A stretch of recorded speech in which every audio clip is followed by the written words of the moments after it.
All right, everybody, welcome.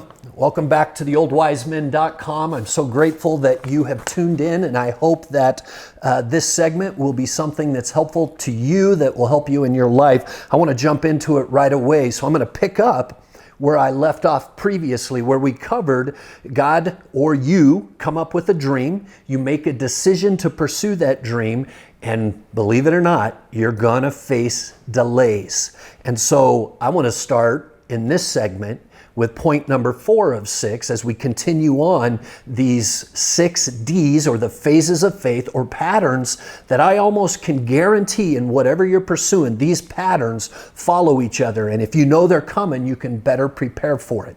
So here we go. We just covered delays. Let's go to number 4. Often in the delays, people will get frustrated, want to quit, want to retreat, and I'm just going to encourage you to push through, but I wish I had good news for you. I'm using the story of Moses here. So what happens, Moses, as he has a dream at the burning bush, he makes a decision to pursue it. He has delays as he faces his own people, the Israelites, who are resisting, saying, we're going to die. They're not going to let us go. This isn't from God. This isn't a good goal. This isn't a good dream. Moses pushes through his fears and his frustrations, and he gets to the 4th D. And I wish this would be encouraging, but it really will scare you a little bit more. But it's something that you can expect. And if you can expect it, you can push through it. So it starts with the dream. You make a decision. You have delays. The 4th is you will have difficulties. Just when you think delays are bad, difficulties are going to come, and they're going to try to take you out. So Moses, as he's just gotten through delays and he's ready to push through to the 4th phase, he doesn't know what's coming yet. This is only a pattern we can look through the Bible. Moses is kind of the one who makes this happen for us so we can learn from it. He goes directly to Pharaoh, the king of kings of Egypt. He's considered himself a god of Egypt, and very demanding, very demeaning, and it really wants to threaten Moses. There's a lot to the story. You should read it in the book of Exodus. It is a fantastic story. They've made movies about it. You can watch any of them, and they're just great movies. But difficulties. He goes to Pharaoh and he says, Pharaoh, we got to leave. We've been slaves here for 400 years.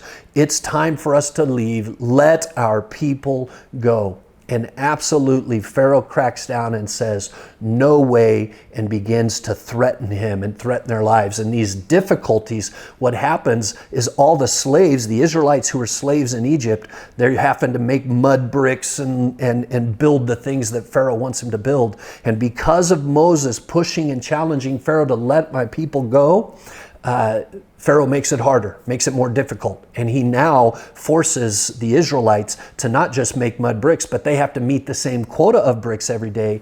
Plus now they've got to go get their own straw, where previously Pharaoh and the Egyptians provided the straw for the bricks. And so it gets incredibly more difficult. The people turn on Moses. They begin to whine and cry. They threaten Moses' life. Moses cries out to God and says, I didn't give birth to these people. This isn't my dream and goal. And he's facing difficulties. And it's at this point where so many people absolutely want to quit. The difficulties increase, actually. If you're familiar with the Bible term, the 10 plagues, it's now where the plagues begin to happen, where Moses and Pharaoh and God are going back and forth, and Moses is approaching Pharaoh and saying, if you don't let us go, this and this and this. 10 major plagues that take place. The final plague that takes place is the firstborn of all Egyptians gets killed. It's where Passover, putting blood on the doorpost. I don't have time to get into all the details of the biblical scripture stories, the predictions of Jesus who's yet to come 5,000 years later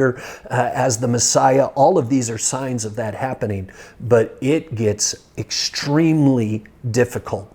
And it's at this difficulty phase. There's a passage out of Isaiah 41:10. It says this, in your most difficult moments, I'm going to add to it, don't be afraid, for I am with you. This really relates to a follower of Christ, somebody who's into the scripture on a daily basis. For those of you who may not, I would encourage you to explore that. God is real. He will get behind you. He's kind. He's gentle. He has plans to bring you hope and help you, not to bring you disaster. But He also is going to allow you to go through difficult times, because that will break you down and give you reason to grow and get better because of it. So here's this passage. when you're facing difficulties. Don't be afraid, for I am with you. Don't be discouraged, for I am your God. I will strengthen you. I will help you. I will hold you up with my victorious right hand. And it's in the difficulties you just got to keep pushing through when everything else says quit. And this is what happens with the Israelites. Finally, at the 10th plague, and if you go read that story, it's an amazing situation. But at the 10th plague, the Egyptians are like, fine, get out of here. They're giving them gold and jewelry and all kinds of food and supplies. And here's this horde of Israelites leaving Israel, and they're celebrating. And they think that they have been delivered. They think that all good is about to come. And now as they're leaving Egypt, they find themselves at the 5th phase. Starts with a dream, you make a decision, you have delays, you have difficulties, and if you don't quit through the difficulties, if you push through, it gets, remember the phrase, it always gets a little harder before it gets better? Well, the fifth phase is dead ends. So the Israelites are marching out of Egypt.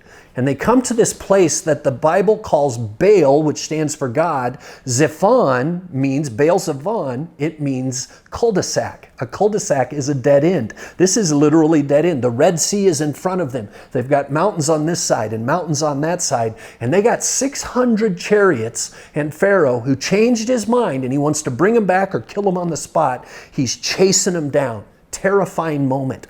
And it's in this moment where they're at a dead end. And this is where God does his best magic in your life. When you think you're about to give up all hope, you think you're about to commit suicide, you think whatever it is, you're ready to end it all, quit, whatever. If you just push through, if you just turn to God, if you'll trust in him, bring in some friends and advisor, seek a little help, you can push through the dead end. And here's what's fascinating. Moses, in this moment in the story of Exodus, he falls on his face in this dead end and he begins to pray and cry out to God. And I actually love what God says to him. God shows up and he says, why are you praying to me? Have I not told you what to do? You know what your dream is. You know what the goal is. You've made a decision to do it. You've got to push through the hard times. Start asking yourself, what can I be learning in this moment? And God tells Moses, get up, shake the dust off your feet, hold up your staff, and let me show you my miracles. Moses does it, and that Red Sea parts, and the Israelites march through. And once they're through, the 600 chariots plus the Egyptians, they're coming through to conquer them. The waves crash down and wipe them out. And they are at now their 6th phase. Everything starts with a dream. You make a decision. You have delays. You have difficulties. You're going to face dead ends, guaranteed. Pick it, whatever it is in life. And if you push through the dead end, God can deliver. If you don't push through, and that's phase 6, deliver. God will deliver you. You can achieve your goal. But if you don't push through and if you don't learn and you continue to want to quit and retreat and not learn from our mistakes, God will send us right back to the delay. And make us have to go through difficulties, make us have to go through dead ends. And until we're ready to push in and seek his strength, be faithful to him, you might just be in a cycle of delays, difficulties, dead ends, delays, difficulty. It's time to submit. It's time to throw up your hands and go pursue that dream and that goal. And the greatest dream and goal is to become the kind of person that the Bible tells us to become. And they get onto the other side and they were delivered. I've got to wrap this up. Here's the deliverance.